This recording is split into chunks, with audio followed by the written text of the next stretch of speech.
नमस्कार मित्रों, आपने पहले जो मॉडल टेस्ट पहला हल किया उसमें बहुत से लोगों ने उसकी बहुत तारीफ की है, बहुत अच्छा बताया, क्योंकि उसमें पाठ्यक्रम की काफी चीजों को शामिल किया गया और वो आसान प्रश्न नहीं था, बहुत चुनौतीपूर्ण था। अगर परिष्कार के हिंदी के इन टेस्टों से आप गुजर जाएंगे तो निश्चित रूप से आपको सफलता मिलेगी। 85 में से 40 प्रश्न हिंदी के हैं, हिंदी व्याकरण के, और अगर 40 पर किसी का अच्छा अधिकार हो गया, बिल्कुल नौकरी की दिशा में वो काफी ऊंचाई पे जाएगा वो। इसलिए आप लोग पहले टेस्ट के बाद में अभी दूसरा टेस्ट भी आपने किया होगा और इस दूसरे टेस्ट के आंसर को आज हम फिर इसका विश्लेषण कर रहे हैं और इस विश्लेषण से फिर आप अपने आप को भी परखेंगे और आपको आगे क्या रणनीति बनानी है, कितना पढ़ना है, क्या पढ़ना, कहां पढ़ना है, कैसे पढ़ना है, उसके बारे में भी आप लोग गंभीरता से सोचेंगे। लेकिन मित्रों, जिस काम को आपने अपने हाथ में लिया, जिसका बीड़ा उठाया, वो काम हमारा पूरा होना चाहिए, नौकरी मिलनी चाहिए। शुरू करते हैं। देखो, इसमें पहला प्रश्न वही संधि और संधि विच्छेद का है। कौन सी संधि और संधि विच्छेद सही है? मित्रों, ये पहला ही सही है। आपको बड़ा अजीब लगेगा, वर्षर्तु हो सकता है बहुत लोगों ने सुना ही नहीं हो, लेकिन हमारी गुण संधि है ये है आ और ये है री, और आ और री बनता है अर बनता है। तो वर्षा का तो वर्ष हो गया, जैसे महा और ऋषि, महा और ऋषि का क्या बनता है? महर्षि बनता है। तो ये महा का आ हट जाता है और मह रह जाता है, ऐसे ही वर्षा का वर्ष हो जाएगा और री रह बन करके ऊपर चला जाएगा और ये वर्षर्तु बनेगा। तो ये गुण संधि हम लोग पढ़ाते हैं हमारे यहां पर, ये बहुत इंपॉर्टेंट शब्द आजकल परीक्षाओं में बहुत आता रहता है, इसको ध्यान रखिए। अल्प इच्छा में अल्पेच्छा बिल्कुल गलत है, क्योंकि ये जब बनता है तो अल्पेच्छ होता है, आ गायब हो जाता है इसमें। हमारे बुजुर्गों ने संस्कृत में अल्प इच्छा को बोला अल्पेच्छ। ऐसे हित और एशी, ये बिल्कुल गलत है, एशी होता ही नहीं, ए के ऊपर मात्रा नहीं होती, इसलिए यहां पर ये शब्द की गलती है। ये तो सही है, ये भी सही है, ये भी सही है, लेकिन ये गलत है। और यथा ईष्ट, ईष्ट में बड़ी नहीं होती, इष्ट होता है, छोटी होती है। आ और ई, ये तो सही है, लेकिन यहां ये गलती है, यहां ये गलती है और यहां पर ये गलती है, और ये बिल्कुल सही है। निम्नलिखित में से कौन सा संधि विच्छेद गलत है? देखो, रमेश में रम नहीं है, ये रमा है।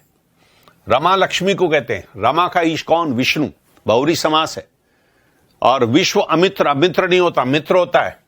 आप लोग यहां पर ए और ए सोच करके यहां आ कर दे, नो, इसका तो अर्थ ही गलत हो जाएगा। विश्व अमित्र यानी विश्व का जो दुश्मन, जो मित्र न हो, ये तो अपवाद है भाई। और इसमें विश्व प्लस मित्र, विश्व ही विश्वा हो गया, विश्वा हो गया। स्वागत में ये स्व गलत है, सु है, सुपसर्ग है, यण संधि है। और दूराज बिल्कुल सही है, इसमें रे और इस रे का लोप होगा और छोटा उ बड़ा में बदल जाता है, व्यंजन संधि है। तो आप देखिए कि किसको, जिसको सही मानते हैं वो तो हमारा गलत लगता है, और जिसको गलत लगता है वो हमारा सही होता है। संधि को अच्छी तरह से पढ़िए मित्रों।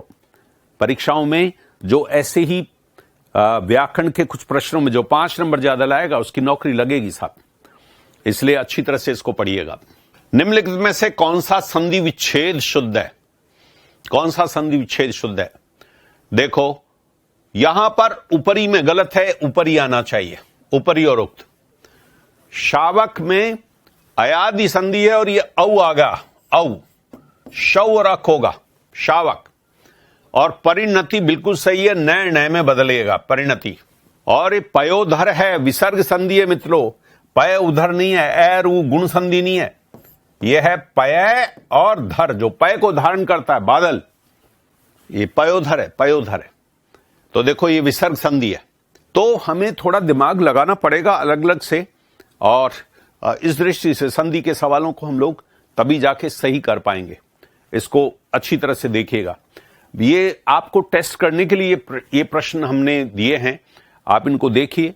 और इन सभी को हल हमने हमारे जो परिष्कार के जो लेक्चर्स है, ऑनलाइन लेक्चर्स, उन ऑनलाइन लेक्चर्स में इन सब के हमने उदाहरण भी प्रस्तुत किए और सारी संधियों को डिटेल से समझाया गया। संधि, उपसर्ग, प्रत्यय, सारा व्याकरण, संज्ञा, सर्वनाम, शब्द शुद्धि, वाक्य शुद्धि, सब पर लेक्चर बने हैं और वो सब लेक्चर आपको दिए गए हैं। इसलिए आप उनका भी फायदा उठा सकते हैं, वरना और कहीं जहां भी कोचिंग कर रहे हैं वहां फायदा उठा सकते हैं, या मेरी व्यावहारिक सामान्य हिंदी पुस्तक के व्याकरण की वहां भी पढ़ सकते हैं। लेकिन कहीं से भी हो, मजबूती अपने आप को प्राप्त करो और नौकरी लो। निम्नलिखित में से कौन सा सुमेल गलत है? देखो, अंत्याक्षर में पहला ही गलत है। हम लोग ये सोच लेते कि यह के पहले आधा व्यंजन आ जाएगा, वो यण संधि है, बिल्कुल गलत। ये जो ट्रिक है, ये ट्रिक ठीक नहीं है। यण संधि की दो शर्तें, एक तो वो शब्द के बीच में आए, तो ये शर्त तो पूरी हो रही है, लेकिन दूसरा वो ई य में बदलना चाहिए, ई य में बदले। यहां पर ये अंत्य है, अंत में यह प्रत्यय लग करके बन गया अंत्य, अंत वाला, और इसके बाद में अक्षरी, अक्षर वाली, और इसका ए और ए मिलकर के बन गया आ, और ये बन गया अंत्या। ये दीर्घ संधि है मित्रों, ये तो दीर्घ संधि है, यण संधि है ही नहीं। नीरज, बिल्कुल ये है नीरज, व्यंजन संधि है नीरज। ये निर और रज, मिट्टी रहित, और ये रे आगे लोप होकर के ऐसे बनता है। ये नीरज भी व्यंजन संधि है। ये नीरस है, ये भी होगा निर और रस, व्यंजन संधि है। नीरोग, ये नीरोग है, ये भी निर और रोग है, ऐसे नीरव होता है, ये व्यंजन संधि है। ये वागदान व्यंजन संधि है, वाह कह है, और कै जो कह है यही बदला गे में, वागदान। और स्वाधीन दीर्घ संधि है, जी हां, ये स्व और अधीन है, खुद के अधीन होना, यण संधि नहीं है मित्रों, कहीं वह के पहले ये देख लो और को नो, ये ए और ए मिलकर के आ बना, खुद के अधीन होना, पर अधीन पराधीन, दूसरे का अधीन होना। पराधीन में भी दीर्घ संधि है, स्वाधीन में भी दीर्घ संधि है। निम्नलिखित में से कौन सा विकल्प गलत? देखो 36 यही गलत है, 6 और 30 ये तो द्वंद्व समास है, ये द्वंद्व समास है, द्वंद्व। सावधान से अवधान से उपसर्ग है, और ये बिल्कुल अव्ययी भाव है। हरा भरा, हरा भरा खेत, खेत का हरा भी विशेषण है और भरा हुआ भी विशेषण है। कर्मधारे, जहां दोनों विशेषण होते हैं, हरा सघन, हरा भरा, वो कर्मधारे। और गुरुमुखी, बहुरी पंजाबी की लिपि का नाम है, गुरु के मुंह से नहीं निकलती, हाथ से लिखी जाती है, इसलिए बहुमरी बिल्कुल सही है। ये समास के प्रश्न है, और समास को हमने हमारे लेसन्स में बहुत अच्छी तरह समझाया गया है। निम्नलिखित में से कौन सा समास विग्रह सही है? देखो फल फूल आदि, गुरु भाई, यही सही है। गुरु भाई गुरु का भाई नहीं होता। एक ही गुरु से पढ़ा हुआ शिष्य या गुरु का पुत्र गुरु भाई होता है, गुरु का भाई नहीं। मनमोजी मन का मोजी नहीं, मन में मौज उड़ाने वाला होता है। और युवाणी युवकों की वाणी नहीं, युवाओं के लिए वाणी है, युवाओं के लिए वाणी। तो ध्यान रखिए, विग्रह में भी हम लोग गलती न करें। अच्छी विग्रह में आप मेरा वैसे भी अगर कोई परचेज न कर पाए, हमारे पाठ, हमारे लेसन्स ऑनलाइन वाले परचेज न करें, किसी वजह से न करें, तो ये तो समास तो मेरे यूट्यूब पे पड़े हुए दोनों, 2 लेक्चर हैं समास के, आप वहां पढ़िए बहुत अच्छी तरह से। समास तो आपके वहीं तैयार हो जाएंगे, तो आप वहां से पढ़ सकते हैं। निम्नलिखित में से सही समास विग्रह कौन सा है? तो देखो सही, देखो रेल का भाड़ा नहीं, रेल के लिए भाड़ा होगा, संप्रदान। रेल लेखन सामग्री, लेखन के लिए सामग्री, बिल्कुल सही है। भ्रष्टाचार, भ्रष्ट ही आचार नहीं, भ्रष्ट ही आचार नहीं, भ्रष्ट है जो आचार, है जो आचार। और तुलादान, तुला का दान नहीं, तुला से बराबर करके दिया जाने वाला दान, तुला से बराबर, तुला का दान नहीं होता। कन्यादान का कन्या का दान होता है, अन्नदान का अन्न का दान होता है, रक्तदान रक्त का दान होता है। लेकिन तुलादान तराजू दान में थोड़ी देते हम।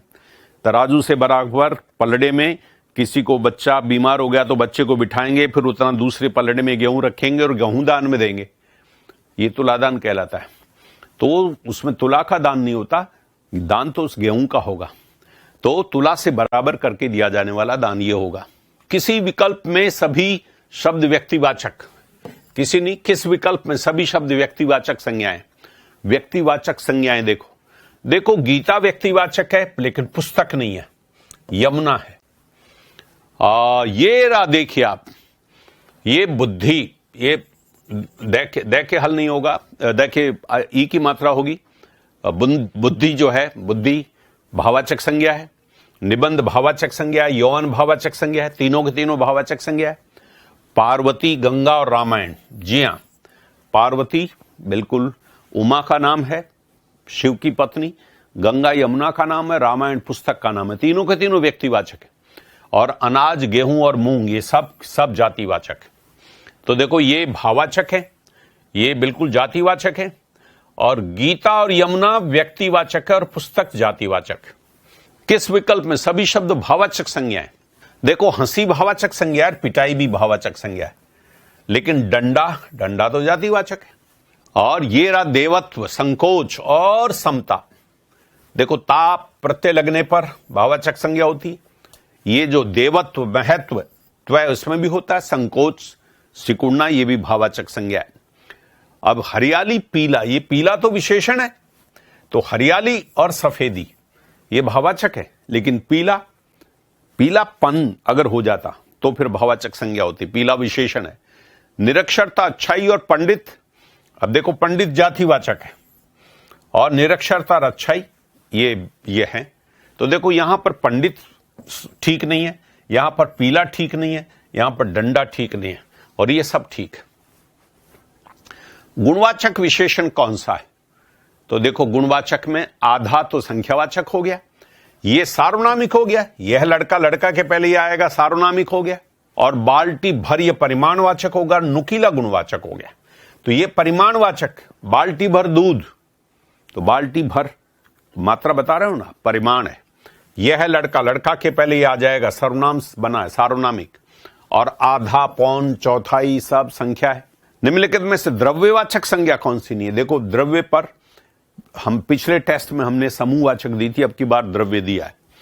तो द्रव्यवाचक जिसको गिन नहीं सकते, तो देखो साहब, ये रहा घी, और जो व्यवहार है, ये व्यवहार, ये तो भाववाचक संज्ञा है। और चीनी द्रव्यवाचक संज्ञा कौन सी नहीं है? ये तो हमारे दो प्रश्न गलत हैं इसमें। इस प्रश्न में आप लोग ठीक कर लीजिए। देखो, घी और चीनी ये दोनों द्रव्यवाचक संज्ञा है। व्यवहार भाववाचक संज्ञा है और मजदूर जातिवाचक संज्ञा है। मजदूर जातिवाचक है, व्यवहार भाववाचक है। और घी और चीनी, ये थोड़ा सा प्रश्न में गलत हो गया, इसका आपको ठीक कर लीजिए। घी और चीनी ये दोनों के दोनों द्रव्यवाचक संज्ञा है। कौन सा विशेषण क्रिया से बना है? देखो, कुछ इस तरह से भी विशेषण के बारे में प्रश्न आ जाते हैं। घरेलू किससे बना? घर से। घर क्या है? जातिवाचक संज्ञा, घर। मैला किससे बना? मैल से। मैल जो है, ये जो मैल है, ये भी संज्ञा हमारी। और चालू, चलने से बना, ये ही है आंसर। और नया तो अपने आप में विशेषण है, नव, तो ये चालू क्रिया से बना, चलने से। जो चालू आदमी है, ये इसका मतलब ये चला करके और अपना काम निकाल लेता है। किस वाक्य में सार्वनामिक विशेषण नहीं है? देखो, सार्वनामिक विशेषण वो वहां विशेषण होता है जो सर्वनाम होता है और संज्ञा के पहले लगता है। यह है गाय के पहले ये लग गया, ये सार्वनामिक विशेषण है। मैं लड़के को पढ़ाता हूं, जी हां, इसी में है, ये सर्वनाम है, ये तो संज्ञा है ही। मेरा भाई है संज्ञा, और उसमें मेरा सर्वनाम जो आ गया, ये भी सार्वनामिक विशेषण है। और लोग के पहले जो आ रहा है, लोग संज्ञा, और जो आ रहा है, ये भी सार्वनामिक विशेषण है। तो आप देखो, गाय के पहले ये सर्वनाम आ गया, भाई के पहले ये सर्वनाम आ गया, और लोग के पहले ये सर्वनाम आ गया। ये तीनों के तीनों सार्वनामिक विशेषण, और ये आंसर सही है। इन विशेषणों में उत्तम अवस्था किस विकल्प में?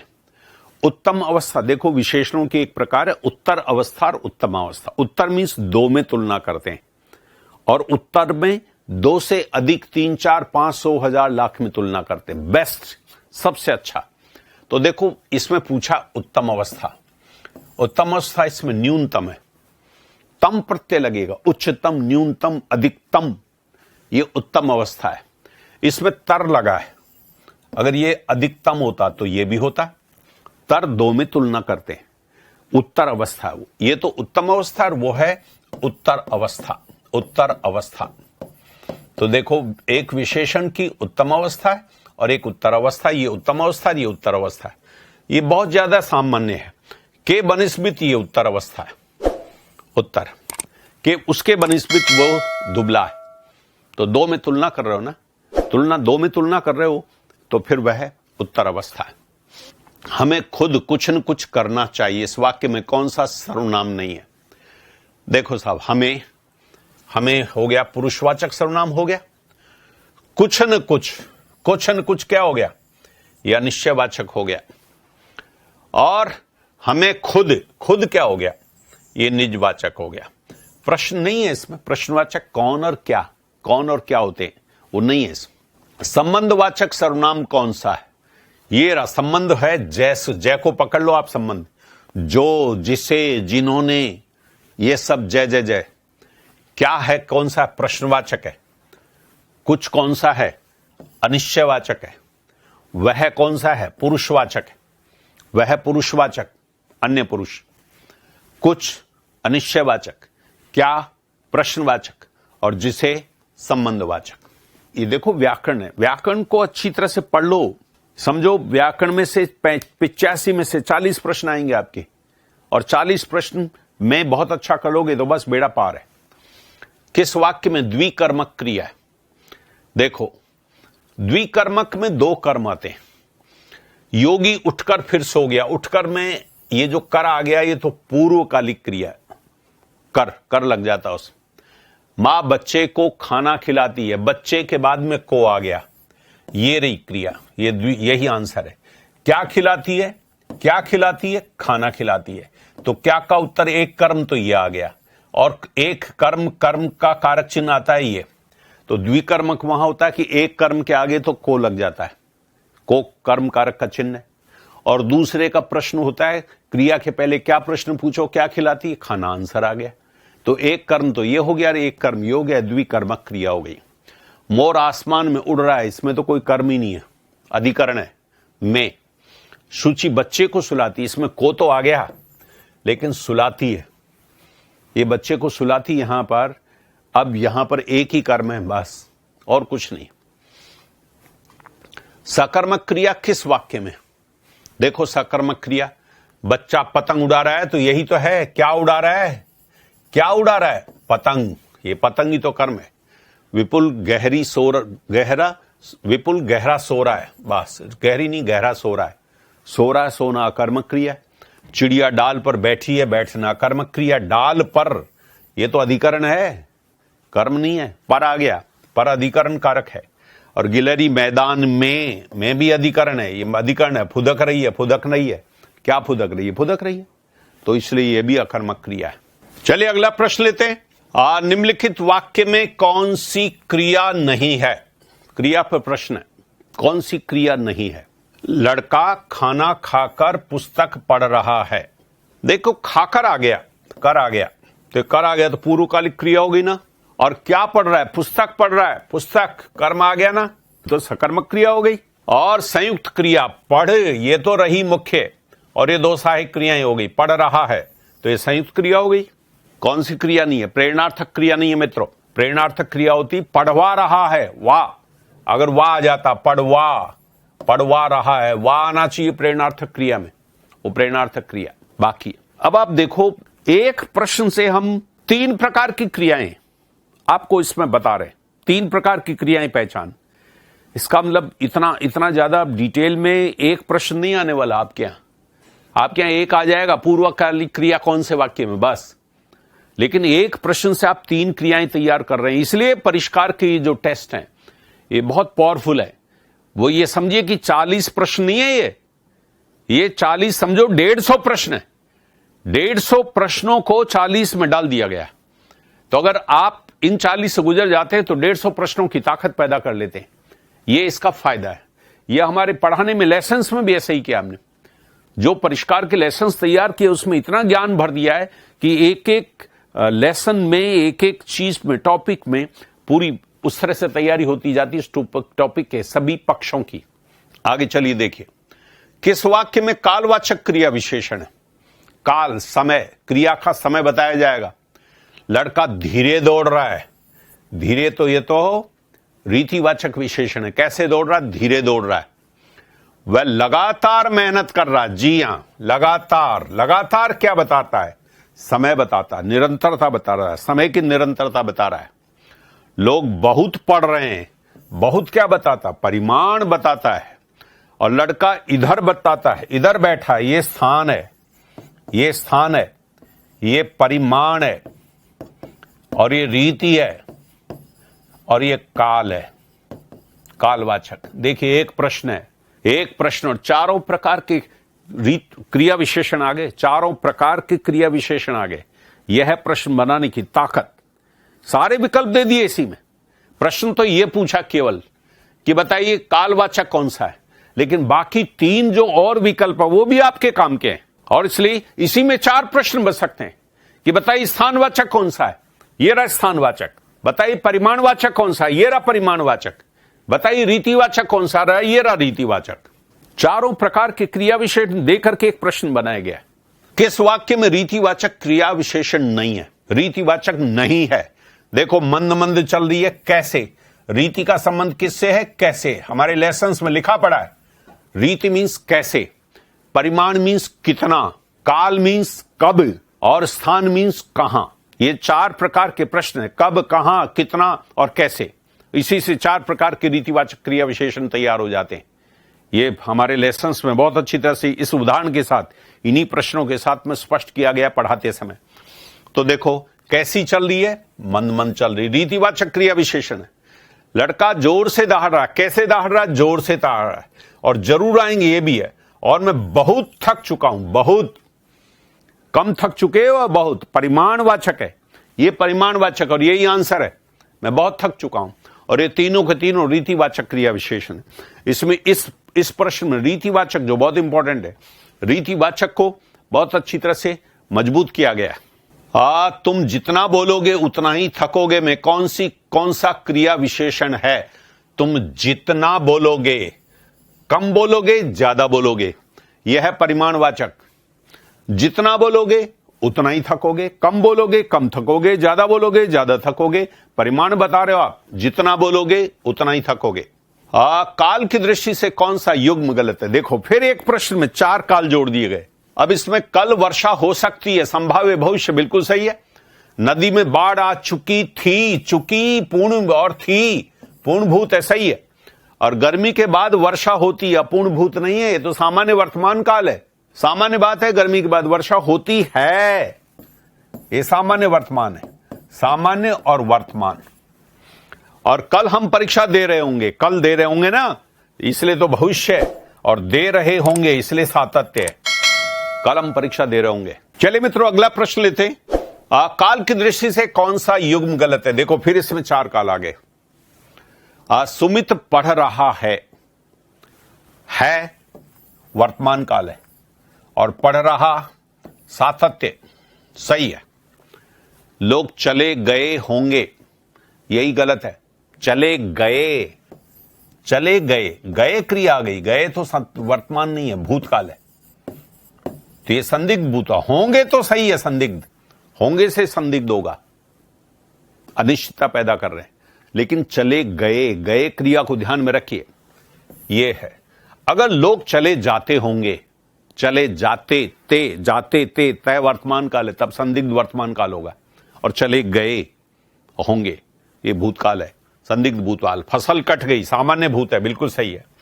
और देखो फसल कट गई है जुड़ गया, ये सामान्य भूत है। और है जुड़ते ही क्या बन गया? ये आसन, आसन यानी निकट, आसन कहते हैं निकट को। अभी निकट में है लगते ही, इसका मतलब अभी कटी है, फसल कट गई है, तो आसन भूत, कट तो गई तो भूतकाल तो है ही। इसलिए है के चक्कर में आप ये मत समझिए कि वर्तमान काल है भूतकाल है, और कट गई है, अभी भी कटी है, इसलिए आसन भूत है। तो देखो यहां पर 4 हमारे काल ये आ गए। आगे चलते देखो, मुहावरे के अर्थ की दृष्टि से कौन सा युग्म गलत है? गेहूं के साथ घुन का पिसना, आटा खराब होना। अरे भाई एक मामला गेहूं और घुन का नहीं है, ये मुहावरों में जो कहा जाता है उसका वो अर्थ नहीं होते, अन्य अर्थ होता है। तो आटा खराब हो गया ये वाला नहीं है। यानी जो निर्दोष लोग हैं वो भी दोषी लोगों के साथ में रहते हैं तो सजा पा लेते हैं। हंगामा करते हैं, सड़क पर हंगामा करते हैं, उसमें जो बदमाश लोग हैं वो तो बसें जलाएंगे, पत्थर फेंकेंगे, लेकिन उसके साथ जो सड़क पर बिल्कुल खड़े हैं, उस समय अपने काम से जा रहे हैं, पुलिस उनको पकड़ ले जाती है। तो गेहूं के साथ वो भी पिस गए ना, अपराधियों को पकड़ ले जाती है, और जो बिल्कुल निरपराध थे, जिन्होंने कुछ किया ही नहीं, उनको पकड़ ले जाती है पुलिस। ये है अर्थ है।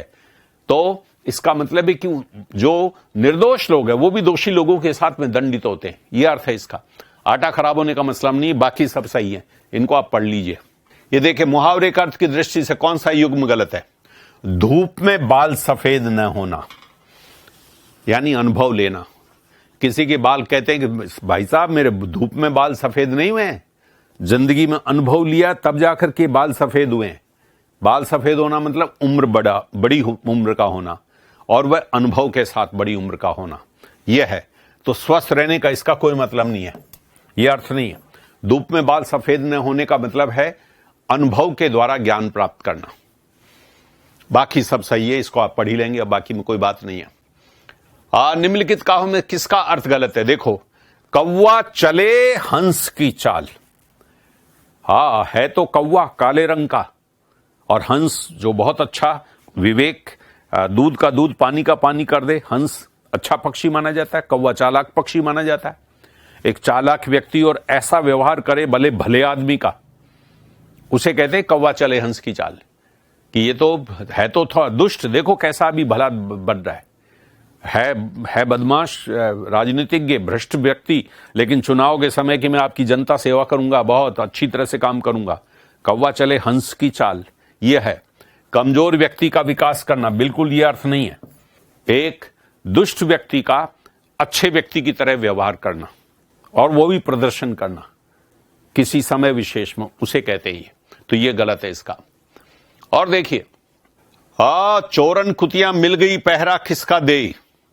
कुत्ते को मालिक ने पाल पोस के बड़ा किया कि भाई चोर आ जाए तो हमें जगह देना, लेकिन वो कुतिया तो चोरों से ही जाकर के मिल गई, अब वो किसका पहरा देगी? तो जिस पर भरोसा किया था कि वो मदद करेगी, वही खुद ही धोखा दे गया।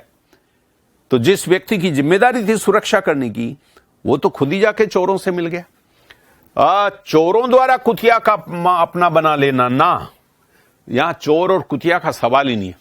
लोकोक्ति मुहावरों में वो शब्द, वो अर्थ होता ही नहीं। इसका मतलब है कि जिन पर जिम्मेदारी थी सुरक्षा करने की, वही व्यक्ति अगर उन अपराधियों से जाके मिल गए, ये जो धोखा होता है इसे कहते हैं। अब कौन पैरा देगा? अब तो कोई पैरा देने का सवाल ही नहीं। चोरों से जाकर के, कुतिया भी है जाकर के, कुत्ता जो है चोरों से जाकर के मिल गया, यही इसका अर्थ है। बाकी सब सही है, बाकी आप पढ़ ले। राम के हाथों रावण का यह है दर्प और घमंड। देखो, गर्व किसी अच्छी चीज पे होता है, गौरव भी चीज है, दोनों के दोनों है। ये दोनों तो बहुत पॉजिटिव चीजें। आदमी अपनी अच्छे गुणों के आधार पर, अपनी शक्ति के आधार पर मानता है कि हां मुझ में शक्ति है, घमंड नहीं। लेकिन अच्छी चीज का एहसास होना, वो होना भी चाहिए, अच्छी चीज का एहसास, ये दोनों पॉजिटिव है। अब सवाल है अहंकार और घमंड का। अहंकार का मतलब है अपने आप को बड़ा समझना, ये तो है हमारा है। लेकिन घमंड का मतलब है दूसरे को बिल्कुल तुच्छ समझना, ये क्या कर लेगा मेरा। दूसरे को छोटा समझते हैं, दूसरे को कमजोर समझते हैं, ये दर्प कहलाता है और ये घमंड कहलाता है। तो उन्होंने, रावण ने बिल्कुल ये सोचा कि ना, ये दूसरे जो राक्षस, बंदर, भालू, ये क्या कर लेंगे मेरा, राम क्या कर लेगा, मेरी शक्ति के सामने कुछ भी नहीं है। यह था घमंड, मुझे कोई पराजित नहीं कर सकता। तो यहां पर यही आंसर सही है। विद्यार्थियों ने शिक्षक से 1 घंटे और पढ़ाने का अनुरोध किया। देखो, 1 घंटे और पढ़ाने का, तो काम करवाएंगे आप शिक्षक से, काम कराएंगे। काम कराने के लिए जो आग्रह किया जाता, काम अब एक तो देखो बड़ा होना चाहिए, और बड़े से आप कोई काम कराना चाहते हैं और उसमें आप उससे आग्रह करते हैं। ये बड़ा काम करने का इन तीनों चीजों से बनता है अनुरोध। आग्रह तो केवल आग्रह है, निवेदन नहीं है इसमें। आप जो है अपने बराबर वालों से, मित्रों से आग्रह कर सकते हैं, छोटों से भी आग्रह कर सकते हैं, लेकिन बड़ों से आग्रह करेंगे वो अनुरोध होगा। प्रार्थना में केवल आप प्रार्थना करते हैं, आप महान है, बहुत अच्छा है, आप हमको जो है हमारे ऊपर कृपा कीजिए, ये प्रार्थना है। निवेदन रिक्वेस्ट है, लेकिन 1 घंटे और पढ़ाने के लिए आप अनुरोध करेंगे। निवेदन सिर्फ अपनी बात को कहना होता है कि साहब मैं कल छुट्टी पर नहीं आऊंगा, मेरा निवेदन यह है कि आप स्वीकृति दे दें। स्वीकृति दे देना, उसमें कोई काम नहीं कर रहे हैं, कोई एक मामूली सी बात है, ओके जाओ भाई कल मत आना। लेकिन यहां तो 1 घंटे पढ़ाना है शिक्षक को, काम करवा रहे हो, तो इसमें काम होगा, बड़ों से क्या होगा, आग्रह होगा। ये तीन चीज मिलकर के हमारा अनुरोध बनता है। इसको समझिए आप। कौन सा सुमेल गलत है? देखो साहब, ये प्रकंपित है रह होता है प्रकंपित, तो प्रकंपित और लुंठित रह होता है। लय तो पार्श्विक होता है, यही गलत है। शय को ऊष्म व्यंजन कहते हैं, ऊष्म व्यंजन कहलाते हैं। शय ऊष्म। और अर्धस्वर यह और वह बिल्कुल अर्धस्वर कहलाते हैं।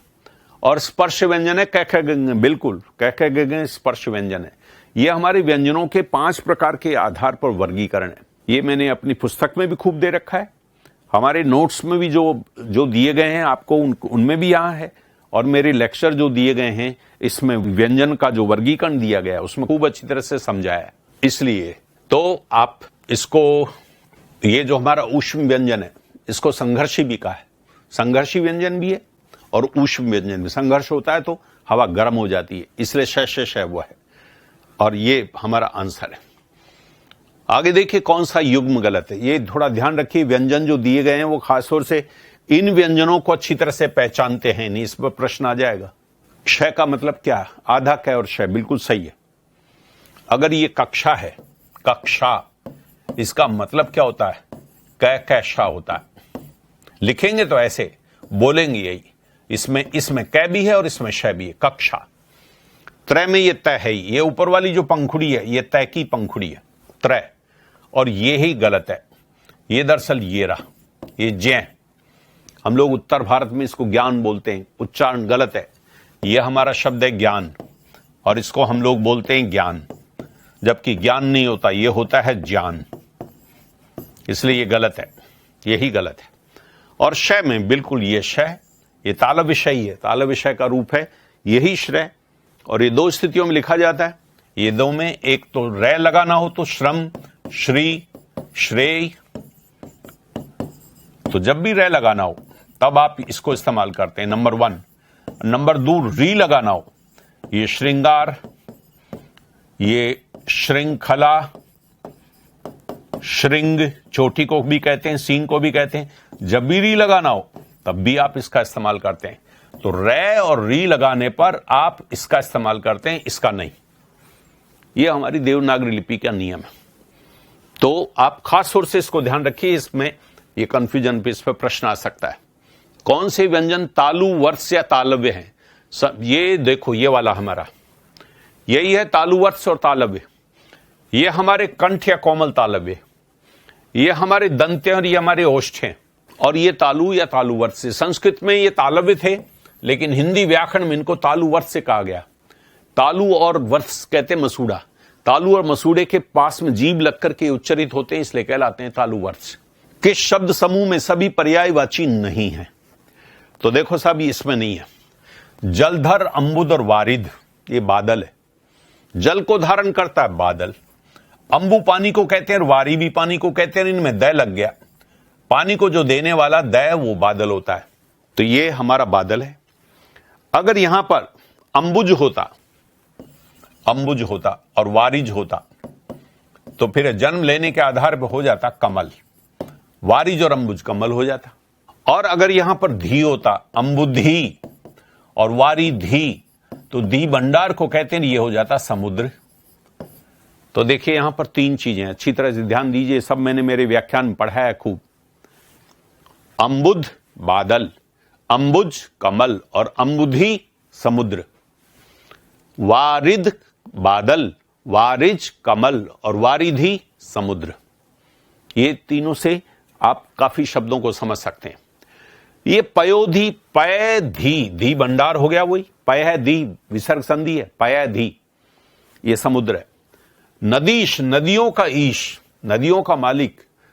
नदियां वहीं पर जाती है, अपने समुद्र में गिरती है, और नदियां बनती भी समुद्र से, समुद्र के पानी से बादल, और बादल से नदी बनती है, और नदियां जाती है फिर अपने उसी समुद्र में जाती है, इसलिए वो नदीश कहलाता है। और रत्नों का आकर है, बहुत सा रत्न है समुद्र में। तो रत्न गर्भा तो पृथ्वी कहलाती है, और रत्नाकर कहलाता समुद्र। इसलिए समुद्र के तीनों, ये मृगांक, जिसके मृग का लांछन हो, हरिण जो चट्टाने, चंद्रमा की चट्टाने ऐसे नजर आती हैं जैसे हरिण दौड़ रहा है, इसलिए उसको मृगांक कहते हैं। तो ये चंद्रमा का पर्यायवाची। इंदु भी चंद्रमा का पर्यायवाची, लेकिन ये निशाचर नहीं है, निशाकर है। अगर निशाकर होता, निशाकर निशा में किरणें देने वाला, रात्रि में किरणें देने वाला, चंद्रमा का पर्यायवाची था। लेकिन ये निशाचर है, निशा में विचरण करने वाला, चलने वाला। चोर को कहते हैं, राक्षस को कहते हैं, उल्लू को कहते हैं। निशाचर, उल्लू, चोर, राक्षस है। बहुत बारीका का खेल है। केवल च और केवल कै, इतनी बारीकी से देखोगे नौकरी मिलेगी। पीयूष, सोमरस और सुधा, सब तीनों के तो अमृत के पर्यायवाची। ये अमृत के पर्यायवाची, ये चंद्रमा के पर्यायवाची, और ये समुद्र के पर्यायवाची, और ये बादल के पर्यायवाची। आप देखिए पिछले टेस्ट में 8 इंपॉर्टेंट शब्दों के पर्यायवाची आ चुके हैं, और 4 ये रहे, और ये रहे फिर 4, वो हमारे पिछले वाले में आ गए, उसमें तो 16 के इंपॉर्टेंट आ गए। और बाकी जो आप लोग हमारी टेस्ट सीरीज ज्वाइन करेंगे, उस टेस्ट सीरीज में पूरा ढेर से आपको अनेक प्रकार के प्रश्न मिलेंगे। इसलिए टेस्ट सीरीज बहुत इंपॉर्टेंट है। टेस्ट सीरीज भी आप ज्वाइन कीजिए। परिष्कार समझने के लिए, पूरा पाठ्यक्रम अच्छी तरह से समझने के लिए तो परिष्कार के ऑनलाइन लेक्चर्स अच्छे हैं। और अगर आप बहुत अच्छी तरह से समझे हुए हैं, अपने आप को परखना चाहते हैं और परीक्षा के लिए योग्य बनाना चाहते हैं, तो उसके लिए परिष्कार की टेस्ट सीरीज ज्वाइन कीजिए। ये 2 अनुरक्त और विरक्त, देखो हम विलोम की बात कर रहे हैं, तो अनुरक्त यानी जो कोई प्रेम किसी से करे, विरक्त यानी उससे बिल्कुल भाव अलग हो जाए, तो अनुरक्त विरक्त दोनों सही है, विलोम है। और ये अभिज्ञ और भिज्ञ, भिज्ञ यही गलत है, भिज्ञ नहीं होता। अभिज्ञ का विलोम है अनभिज्ञ, अनभिज्ञ। ये भिज्ञ कोई शब्द होता ही नहीं। ज्ञ तो होता है, ज्ञ नहीं जानने वाला, लेकिन भी न तो कोई उपसर्ग न कोई शब्द है, इसलिए भिज्ञ कोई शब्द नहीं है। दरअसल अनअभिज्ञ यह है अन और अभिज्ञ, जो अच्छी तरह से नहीं जानता, तो मूल शब्द है अभिज्ञ। मूल शब्द है ज्ञ, उसमें अभी उपसर्ग लग गया। अभिज्ञ नहीं अच्छी तरह से जानने वाला, और इसके पहले अन लग गया, जो अच्छी तरह से नहीं जानता, और आधा न और मिल करके ये पूरा बन गया। इसलिए अभिज्ञ का विलोम है अनभिज्ञ, भिज्ञ नहीं, ये गलत है। अर्वाचीन यानी बिल्कुल नया, और प्राचीन यानी पुराना, दोनों बिल्कुल विलोम है। और आरोह, आरोह कहते हैं ऐसे चढ़ना, ये तो आरोह है। और उतरना, ऐसे उतरना, ये अवरोह है। ये पहाड़ है, ये पहाड़ है, तो आप चढ़ रहे हैं, आरोहण कर रहे हैं, ये तो आ रहे, और आप उतर रहे हैं, ये अवरोहण। तो आ इसमें आ उपसर्ग है और अव है, रोह यानी चढ़ना, ऊपर चढ़ना, नीचे चढ़ना। निम्नलिखित में शुद्ध शब्द है, देखो कमलिनी होना चाहिए, और श्राप नहीं होता, शाप होता है।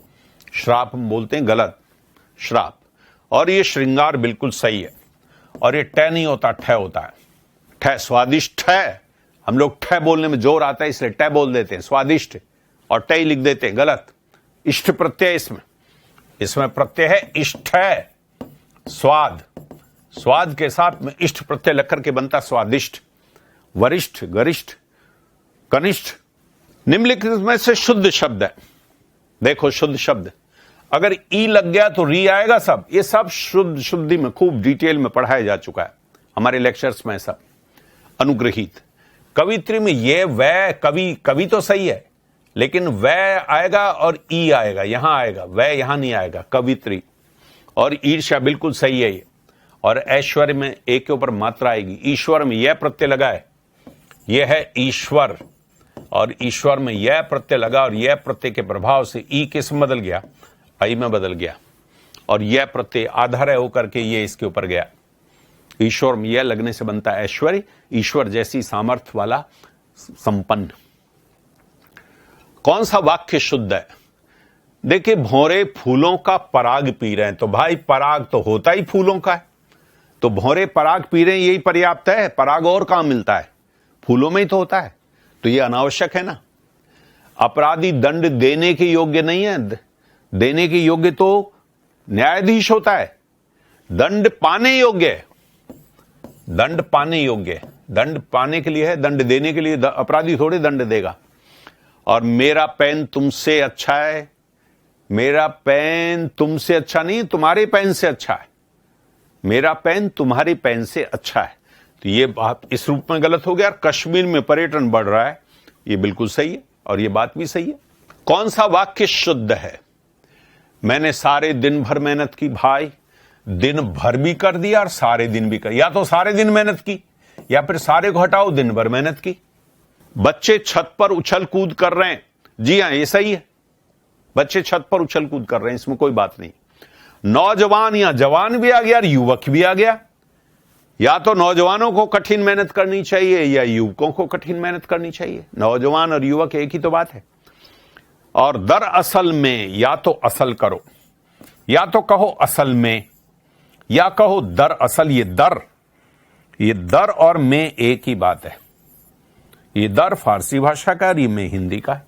या तो कहो असल में वो बहुत होशियार है, या कहो दरअसल वो बहुत होशियार है। दरअसल, दर भी लगा दिया और में भी लगा दिया तो गलत हो गया साहब।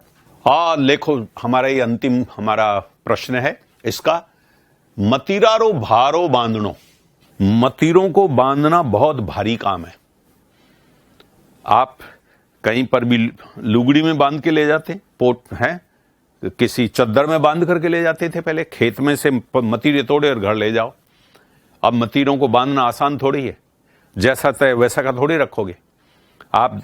2-3 तो ठीक है, और 15-20 मतीरे हैं, तो आप सोचो कि फिर कैसे क्या करोगे। एक व्यक्ति क्या करे बेचारा, उठा के रखे तो फिर वो गुड़क करके चला जाएगा नीचे। लुढ़क गया वो तो, लुढ़क करके फिर गया, फिर उठाया, फिर उठा गया। तो मतीरों का भाई साहब एक पोट में बांधना, एक चद्दर में बांधना मुश्किल काम है। तो देखिए, मूर्ख समूह को, काफी लोग मूर्ख हैं, उनको संगठित करने का काम असफल प्रयास, ये है इसका अर्थ। फसादी आदमी को छोड़ना, किसी बात को व्यर्थ में पकड़े रहना और बदनामी किसी को स्वीकार नहीं होती, ये बिल्कुल अर्थ नहीं है। यह है मूर्ख लोगों को एक को समझाओ, फिर और एक को समझाओ, वो थोड़ा समझ में आए, तब तक फिर दूसरे को मूर्ख को समझाने जाओ, तब तक फिर वापस वो का वैसा का वैसा, फिर तीसरे के पास जाओ, उसको समझाओ, तब तक वो दूसरा भी फिर वैसा का वैसा। यही काल है मतीरों की। तो भाई साहब, मतीरों भारो बांधनो, मतीरों का बांधना बहुत भारी काम है। एक पोट में बांधना बहुत मुश्किल काम है। ये इसका है। बस ये हमारा दूसरा टेस्ट यहीं पर समाप्त होता है। आपने पहला भी टेस्ट दिया होगा और दूसरा ये टेस्ट देखा। इनमें 40-40, 80 प्रश्न हो गए। 80 प्रश्न नहीं है, ये समझिए कम से कम 300 प्रश्न है। 380 का 4 गुना कर लीजिए, तब जाकर के इतने प्रश्नों की आपकी तैयारी है। लेकिन अगर आप ऐसा कुछ कमजोर समझते हैं तो हमारे टेस्ट आप खरीद करके तैयारी कर सकते हैं। अगर आप अपने आप को ठीक समझते हैं तो फिर आगे की टेस्ट सीरीज से हमारे जुड़ जाइए और टेस्ट सीरीज के माध्यम से अपने आप को मजबूत कीजिए और नौकरी प्राप्त कीजिए राजस्थान हाईकोर्ट में। धन्यवाद आपका, आपने इतना इस परिष्कार से जुड़े, रुचि ली, उसके पेपर को हल किया और इसके विश्लेषण को सुना। नमस्कार।